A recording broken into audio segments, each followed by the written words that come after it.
Hello viewers, मैं हूं मदीउल्लाह नूर। आज जो मेरा टॉपिक है वो सैयद एहसन शाह के मुतल्लिक है। जो आजकल खबर बड़ी धूमधाम से चली हुई है कि मीर बालाज के जो कत्ल में मुलविस है, जो कत्ल की राह हमवार करने वाला है, जो कत्ल में पूरा बुरा मुलविस है, जो इन्फॉर्मेशन कातलों को देने वाला है, वो सैयद एहसन जो करीबी दोस्त है मीर बालाज का, जो मकतूल है उनका करीबी दोस्त है। और धोखा दिया उसने दोस्ती के नाम पे, वो धब्बा है, लोग इस किस्म के बयान दे रहे हैं। तो वो सैयद एहसन है कौन? सैयद एहसन सैयद मुज़फ़्फ़र इकबाल शाह के बेटे हैं। और सैयद मुज़फ़्फ़र इकबाल शाह पीपल पार्टी से उनका ताल्लुक़ था। 1989 यानी कि 1989 में वो इलेक्शन लड़े थे पीपल पार्टी के टिकट पे, लेकिन वो हार गए थे। उसके बाद 1998 में वो इलेक्शन लड़े थे तो वो पंजाब असम्बली के मेंबर भी बने थे।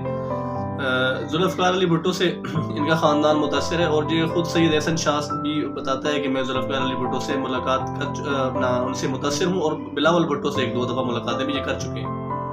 हत्ता कि जब सैयद मुज़फ़्फ़र शाह उनके वालिद साहब जब फौत हुए थे तो बिलावल भुट्टो ज़रदारी भी उनकी फौतगी पे उनके घर गुलशन रावी रोड पे है, वहाँ पे आए थे। तो सैयद एहसन का ताल्लुक़ आज से 14 साल पहले यानी कि 2010 में जब मीर बालाज अपने वालिद साहब के कत्ल होने के बाद मुल्क बाहर थे तो उस वापस आ गए थे लाहौर में। तो उस वक़्त से लेकर 2024 यानी कि आज तक, आज से चंद दिन पहले तक, जब तक कि मीर बालाज साहब जिंदा थे, उनके साथ वो एक अच्छे दोस्त की तरह, बल्कि भाइयों की तरह रहे। उनके ख़ानदान तक उनका आना जाना था। यहाँ तक कि जो मीर बालाज की वालदा हैं उनको अपना बेटा कहती थी।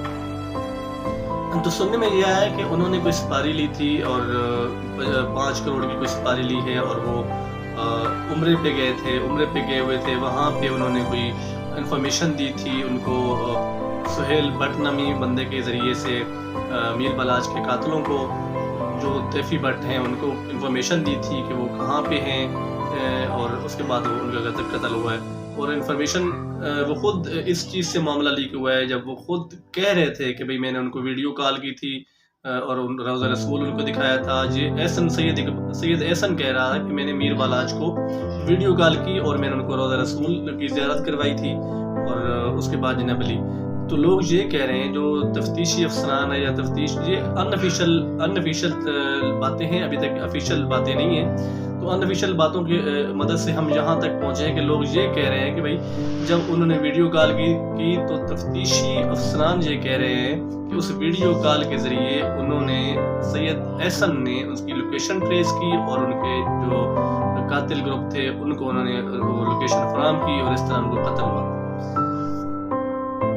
लेकिन एक और बात यह है कि ये जो सैयद एहसन है, ये अपने महल्ले में, बल्कि पूरे लाहौर में, ये जो फलाही काम है किया करते थे, बहुत ज़्यादा फलाही काम करते थे। इनका जो रिकॉर्ड था वो कुछ लोग मनफी भी बताते हैं, कुछ लोग मुस्बित भी बताते हैं। जो उनके अहले मल्ला हैं वो उनका रिकॉर्ड मुस्बित बताते हैं।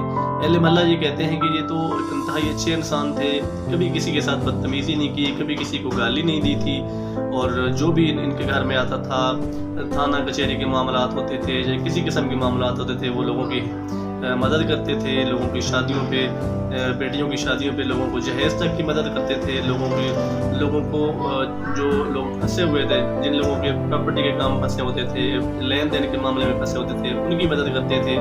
तो अहले महल्ला तो इस चीज़ को मानने से नहीं मानते कि वो 50 लाख या 5 करोड़ के लिए उन्होंने कोई सुपारी ली होगी या कत्ल किया होगा।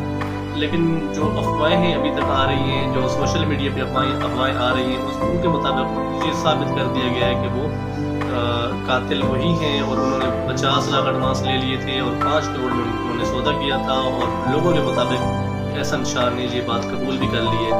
तो अभी तक कबल अज़ वक्त कुछ कहा नहीं जा सकता कि असल बात क्या है। हो सकता है उनको वैसे मनवाया गया हो सकता है उन्होंने सचमुच किया हो, उनकी कोई मजबूरी हो। लेकिन जो अहले महल्ला हैं वो ये कहते हैं कि उनके पास अपनी करोड़ों की गाड़ियाँ थी, उनका प्रॉपर्टी का बहुत अच्छा काम था, वालिद साहब की अच्छी खासी जायदाद थी, तो उन्हें क्या ज़रूरत पड़ी इस चीज़ की कि उन्होंने 50 लाख या 5 करोड़ के लिए अपने मुँह बोले भाई को, अपने 14 साल की दोस्ती को उन्होंने ख़त्म कर दिया। और वो सिर्फ ख़त्म ही नहीं किया बल्कि अपने उस मुँह बोले भाई को और दोस्त को उन्होंने कत्ल करवा दिया। تو ابھی تک کچھ کہنا قبل از وقت ہے، کیونکہ ہاں کچھ لوگ ایسے بھی ہیں جو ان کے منفی پہلو بھی اجاگر کرتے ہیں۔ کچھ لوگ کہتے ہیں کہ وہ میر بالاج کے نام پر لوگوں کو ڈراتے دھمکاتے تھے، لوگوں سے پیسے بٹورتے تھے، لوگوں کو دھمکیاں دیتے تھے، اور ان باتوں کا میر بالاج کو پتہ بھی نہیں ہوتا تھا۔ لیکن جو حقائق ہیں ابھی کچھ بھی نہیں کہا جا سکتا۔ جو سوشل میڈیا پہ خبریں آ رہی ہیں ان میں صداقت کتنی ہے یا نہیں ہے، ابھی کچھ نہیں کہا جا